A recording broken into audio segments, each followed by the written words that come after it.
வணக்கம், நான் உங்கள் மோகனா.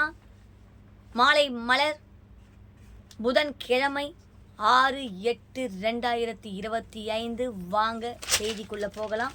சென்னையில் இருந்து புறப்பட்டது திருச்சி விமானம் ஓடும் பாதையில் சென்றபோது திடீர் எந்திர கோளாறு. ஆலந்தூர் ஆகஸ்ட் 6. சென்னையில் இருந்து திருச்சிக்கு இன்று அதிகாலை 5:45 மணிக்கு பயணிகள் விமானம் புறப்பட தயாராகி ஓடுபாதையில் ஓடத் தொடங்கியது. விமானத்தில் 68 பயணிகள், 5 விமான ஊழியர்கள் உட்பட 73 பேர் இருந்தனர். ஓடும் பாதையில் ஓடத் தொடங்கிய சிறிது நேரத்தில் விமானத்தில் உள்ள எந்திரத்தில் கோளாறு ஏற்பட்டிருப்பதை விமானி கண்டுபிடித்தார்.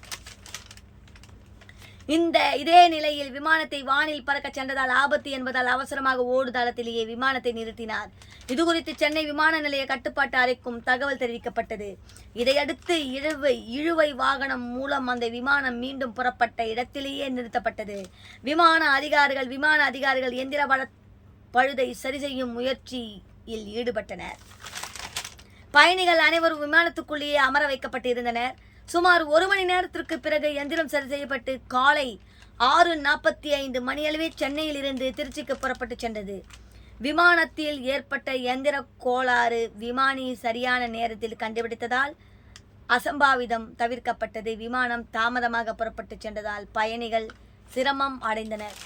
இத்துடன் இந்த மாலை மலர் செய்தி முடிவடைகிறது. மீண்டும் ஒரு செய்தியில நான் உங்கள் மோகனா.